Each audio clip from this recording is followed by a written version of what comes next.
Okey, apa khabar tingkatan 1 semua? Selamat kembali ke kelas untuk minggu 3 bulan Mei. Okey, untuk minggu ini kita akan teruskan bab 4. Okey, kita sudah habis kitaran haid. Okey, untuk perempuan. Okey, untuk minggu ini kita akan masuk kehamilan dan persenyawaan. Okey, apa yang berlaku jika sperma bercantum, berjaya bercantum dengan ovum. Okey, kamu akan hamil. Okey, jom kita tengok. Okey, persenyawaan dan kehamilan. Okey, kita tengok bahagian dulu. Okey, ini kamu. Okey, dalam perut mama kita tak sebut baby, kita sebut fetus. Okey, inilah kamu. Okey, fetus. Okey, embrio menjadi fetus ini nanti saya terangkan. Okey, fetus. Okey, inilah kamu. Okey, kamu dibalut oleh satu lapisan, kita sebut dia amnion. Okey, amnion. Okey, dia satu lapisan, dia macam satu bag yang balut kamu. Okey, so dia membrane yang membentuk pundi dan mengandungi bendaleh. Okey, bendaleh ni kita sebut bendaleh amnion sebab kamu berada dalam amnion, so bendaleh, okey, air tu kita sebut bendaleh amnion. Okey, bendaleh amnion ni dia ada dua fungsi. Nombor satu, dia menyerap gegaran, okey, menyerap hentakan. Okey, hentakan. Maksudnya kalau mama jatuh atau kena langgar siapa, dia akan supaya kamu tak terlanggar. Okey, dia akan menyerap semua hentakan supaya kamu boleh tidur dengan lena dalam. Okey. Lagi satu fungsi sini tak tulis, bila dia pecah, bila amnion tu, okey, bag tu pecah, kamu nak keluar, kamu sudah nak keluar, okey, bendaleh amnion ni dia macam pelincir, okay? Dia macam lubricant, okay? Pelincir dia supaya kamu keluar dengan senang. Okay, itulah fungsi dia. Okay, sebab itulah bila mama nak salin, sana dia akan keluar air. Air tu bendaleh amnion. Okay, pergi tanya mama, mesti dia tahu. Okay, so seterusnya kita tengok dinding uterus, mestilah tahu apa tu uterus kan. Kita sudah belajar minggu lepas, uterus tu yang apa ni, uterus mama. Okay, yang kamu berada dalam tu, okay, dalam tu uterus. Okay, kalau sudah lupa, kita tengok atas, ini uterus. Okay, kitaran haid semua pasal uterus. Okay, so mana kamu dapatkan, okay, kamu fetus, kamu kena dapatkan nutrien dengan oksigen. Mana kamu dapat? Kamu dapat dari satu benda, kita sebut dia placenta. Oh, okay, sini, placenta. Okay, placenta. Okay, placenta ini yang bagi kamu semua benda yang kamu nak. Nutrien, oksigen, dan dia tolong buangkan benda yang kamu tak nak. Seperti bahan kumuh, seperti karbon dioksida, dia akan tolong buang. Okay, so placenta sambung ke kamu dengan pakai kabel. Okay, kamu macam smartphone. Okay, placenta tu macam komputer. Okay, dia sambung gunakan kabel. Kabel tu kita panggil tali pusat. Okay, tali pusat sebab dia keluar dari pusat. Okay, pusat dekat perut kita sebut dia tali pusat. Okay, so dia tube yang menghubungkan fetus dengan placenta. Dia kamu punya kabel. Okay, terdapat salur darah dalam tube untuk mengangkut darah kepada dan daripada fetus. Okay, mama akan bagi oksigen dekat kamu pakai tali pusat. Kamu akan bagi karbon dioksida bagi mama dengan dengan tali pusat. Sama. Okay, boleh faham Okay, so kita tengok placenta tadi, dia pertukaran nutrien, oksigen, karbon dioksida, bahan kumuh. Okay, saya sudah cakap tadi. Okay, pastikan anda tahu macam mana labelkan bahagian-bahagian ini. Sangat-sangat penting. Okay, tak banyak pun, 6 saja. Okay, tak banyak. Okay, sangat senang. Okay, kita tengok persenyawaan. Okay, macam mana sperma papa dengan ovum mama jadikan kamu. Okay, setiap bulan mama, perempuan akan hasilkan ovum. Ovum akan dikeluarkan pada hari ke-14. Masih ingat minggu lepas? Proses itu kita sebut pengovulan. Maksudnya ovum keluar dari ovary. Ovum yang sudah matang, yang sudah ready, dia keluar dari ovary. So dia akan masuk ke tube fallopian. Jika sperma masuk, dia orang akan cantum. Sperma, ovum, cantum. Proses cantum tu kita sebut persenyawaan. Persenyawaan. perkataan ini sangat penting. Tolong jangan lupa. Sperma ovum, persenyawaan. Okey, sangat penting percantuman nukleus sperma dan ovum. Okey, dan membentuk zygot. Okey, ini juga sangat penting. Okey, zygot. Okey, apa maksud zygot? Zygot adalah kamu. Kamu start dari satu sel. Zygot ni satu sel. Kamu start dari zygot. Okey, ini yang original copy. Yang satu-satunya sel zygot. Okey.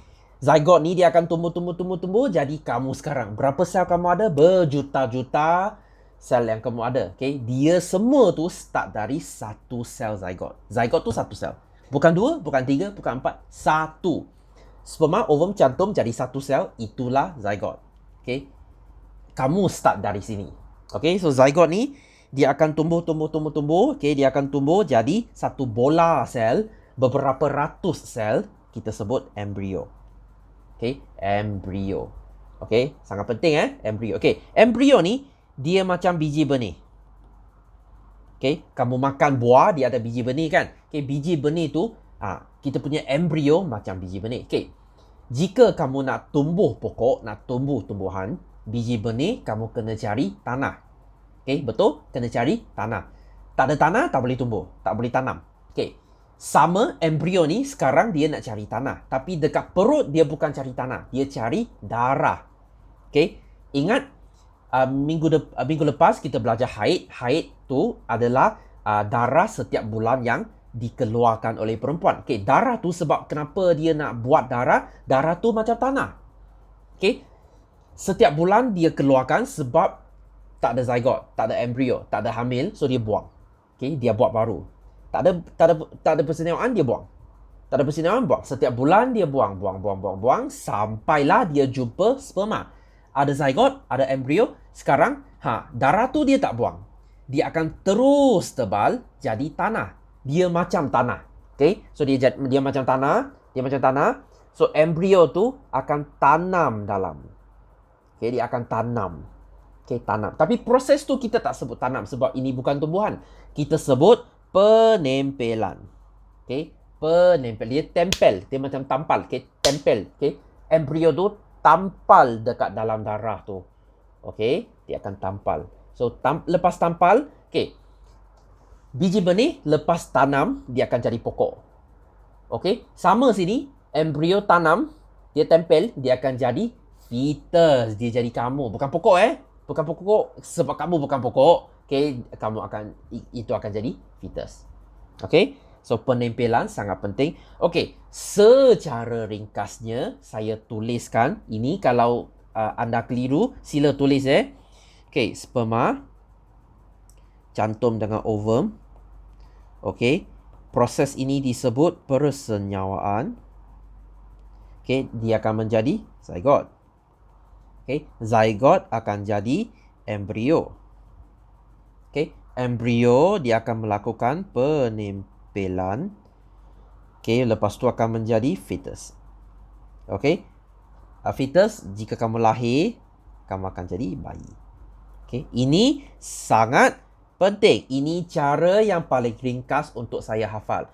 Kalau ini dapat membantu, sila salinkan pada nota anda. Sebab ini cara yang paling ringkas untuk kamu ingatkan proses ini.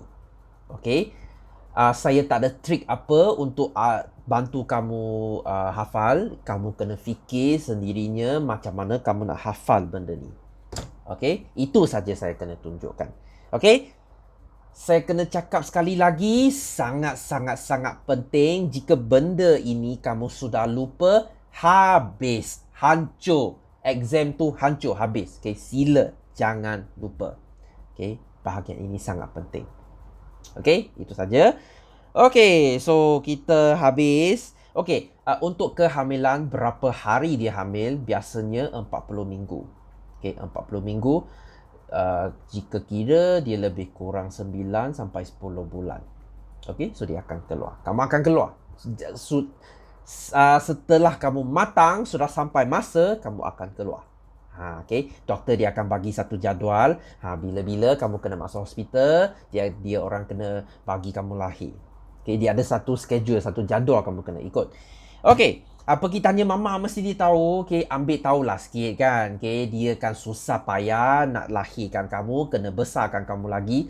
Pergilah tanya sikit. Okay. Okay, itulah untuk hari ini. Kan senang. Okay, kita masuk latihan pula. Okay, nombor 10. Raja di bawah menunjukkan proses W berlaku antara sperma dan ovum. Okay, proses cantum kita sebut persenyawaan. Okay, sila jangan tulis percantuman, itu adalah salah. Okay, percantuman adalah salah. Persenyawaan ialah kata kunci, keyword. Mesti ingat. Okay, apa yang dimasukkan dengan proses dalam A1? Okay, ini percantum. Sini boleh guna percantuman. Okay, antara sperma dan ovum. Okay, di manakah ia berlaku? Dekat tube falopio. Okay, bukan dekat uterus Kalau berlaku dekat uterus, terlalu lewat dah. Okay, dia akan mati. Okay, so kan saya dah kata ni sangat penting. Zygote akan jadi embrio, lepas tu jadi fetus, lepas tu jadi bayi. Okay, baru kamu lahir baru kita sebut bayi. Dalam perut kita sebut embrio. Bukan fetus, sorry. Okay, fetus. Okay, so menunjukkan fetus tumbuh di dalam rahim ibu. Okay, namakan bahagian A, B, C, D. Okay, A ni okay, saya tulis inilah. Okay, ini benda amnion. Okay, itu air dia. Okay, B ni amnion. Okay, kantung tu, bag tu. Okay, C ni tali pusat. Okay, D ni placenta. Okay, so nyatakan dua bahan mengalir melalui bahagian yang berlabel D. Okay, D maksudnya apa yang dari fetus ke uterus, maksudnya bagi mama, apa yang kamu bagi mama. Okay, bahan kumur, lagi karbon dioksida. Okay, dari uterus ke fetus, apa yang mama bagi kamu. Okay, nutrien. Okay, dengan oksigen. Okay, C. Jelaskan mengapa darah dari janin tidak boleh bercampur dengan darah ibu. Okay, atau fetus lah. Okay, kenapa darah fetus tak boleh campur dengan ibu? Ini soalan yang sangat bagus. Okay, nombor satu. Okay, tekanan darah ibu yang tinggi. Sebab kamu bayi lagi, kamu baby lagi, kamu punya salur darah sangat halus. Okay, jika campur dengan darah mama, okay, mama adalah dewasa. Okay, tekanan dia tinggi, dia akan pecahkan salur darah kamu. Okay, mampu memecahkan salur darah fetus yang halus. Okay, ini satu. Okay, nombor dua. Okay, jika kamu nak, saya bagi satu lagi. Okay, apa dia? Kumpulan darah. Okay, yang mungkin berbeza, mampu bercampur dan berbahaya kepada ibu atau fetus. Okay, ini maksud apa? Okay, cuba bayangkan jika mama adalah kumpulan darah A, kamu adalah O. A dia akan serang O, kamu akan mati. Okay, jika kamu A, mama O, A akan serang O, mama akan mati. Okay, itu sebabnya dia tak boleh campur. Okay, placenta tu dia macam orang tengah. Okay, dia tolong transfer benda yang mama nak bagi kamu. Kamu yang nak bagi mama, dia bagi. Okay, dia macam orang tengah. Okay, darah kamu dengan darah mama tak campur Okay, dia pakai placenta untuk transfer. Okay, sangat penting. Okay, A menunjukkan embrio dan fetus 4 minggu, 8 minggu. Okay, labelkan tali pusat sini. Okay, pada pendapat anda, apakah fungsi tali pusat? Okay, untuk mengangkut nutrien atau oksigen dari fetus ke ibu. Okay, atau mengangkut bahan kumur atau karbon dioksida dari ibu. Saya sudah songsang, maaf. Okey, tadi itu dari ibu ke fetus. Ini dari fetus ke ibu. Okey, nombor 3, betulkah wanita hamil mengambil alkohol dan menghisap rokok? Okey, salah. Terangkan mengapa. Okey, sebab alkohol dan rokok mengandungi bahan berbahaya kepada fetus. Alkohol ni dia toksik. Rokok pula dia ada karbon monoksida, dia juga toksik untuk bayi. Sebab itulah wanita hamil tak seharusnya ambil alkohol atau rokok. Sangat-sangat salah. Apa yang boleh terjadi kepada embrio jika ia tidak tersirat di lapisan dinding rahim dengan cahayanya? Rasanya translate ni ada salah. Jika tidak tempel maksudnya. Maksudnya jika embrio dia tak tempel dekat darah tu, tanah tu, ingat, tanah dia tempel, apa berlaku? So embrio akan mati. Tiada kehamilan. Ini dia boleh berlaku ada orang, ada pasangan, dia ada persenyawaan tapi dia tak hamil. Sebab kenapa? Sebab mungkin uterus dia ada kecacatan, penempelan dia tak boleh berlaku. So ini kena jumpa doktor. Doktor kena cari apa pasal dia tak boleh hamil. Nombor C, adakah fetus menggunakan paru-paru untuk bernafas ketika tumbuh di dalam uterus? Tidak. Sebab paru-paru tidak berfungsi, atau hanya mula berfungsi apabila dilahir. Dalam perut mama kamu tak bernafas melalui paru-paru semua pakai tali pusat. So Puan Kamilia mengandung demam suhu tinggi. Puan Kamilia berpendapat lebih baik membeli ubat di farmasi tanpa perlu berjumpa doktor kerana proses lebih pantas. Apa pendapat anda? Tidak wajar. Atau salah. Sebab makan ubat tanpa preskripsi doktor mampu membahayakan fetus. Ubat mungkin mengandungi bahan toksik kepada fetus. Apa berlaku? Mampu menyebabkan keguguran. 4 poin sini. 4 poin ni saya yang fikirkan. Mungkin kamu tengok jawapan skema jawapan nanti dia tak sama. Janji jawapan anda munasabah, cikgu akan bagi markah. Jangan risau. So kita tengok jawapan dia. Tidak wajar, salah sebab nombor 1. Apa maksud preskripsi? Jika kamu pergi jumpa doktor, dia akan buka preskripsi, dia akan buka ubat. Itu preskripsi. Jika ada makan ubat sebarang cincang-cincang pergi makan, itu tanpa preskripsi. Itu boleh menyebabkan sebab kalau kamu doktor tu lain lah. Kalau doktor dia tahu apa jika kamu hamil, apa yang tidak sepatutnya, ubat apa yang anda tidak patut makan. So tanpa preskripsi mampu membahayakan fetus. Ubat mungkin mengandungi bahan toksik. Mungkin bahan toksik tu kamu makan tak ada apa-apa. Tapi fetus dia tak boleh tahan. Sebab fetus tu kan dia baru lahir. Dia baru.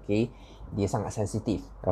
So mampu menyebabkan keguguran. Maksudnya bayi mungkin mati. So suami Puan Aino yang merokok, Puan Aino, ini Inggeris is pregnant for 5 months. Dia hamil selama 5 bulan. Dia tidak rokok. Adakah tindakan suami mempengaruhi fetus Puan Aino? Ya. Explain the effect. terangkan kesan.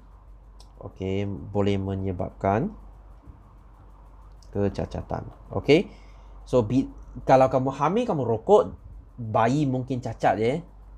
Okey, itulah bahayanya. Kamu pergi tengok pack rokok tu, dia sudah tulis dekat sana. Okey, mampu menyebabkan keguguran atau kecacatan. Okey, tapi orang tak kisah rokok juga. Okey.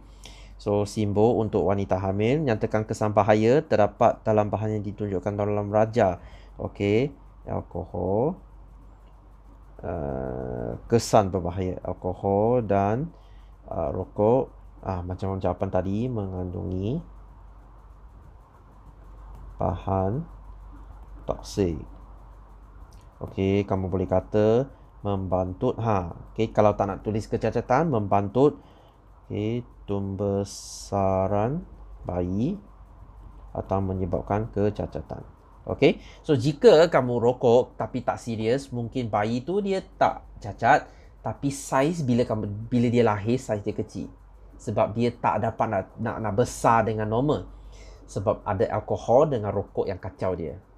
Okey, mungkin bayi tu terlalu ringan. Okey, so okey, ini untuk minggu depan dah. Okey, untuk ketidakhamilan. Okey, sekian dari saya untuk minggu ini. Harap kamu dapat belajar sesuatu yang baru untuk minggu ini. Okey, kita jumpa lagi minggu depan. Okey, sekian, bye-bye.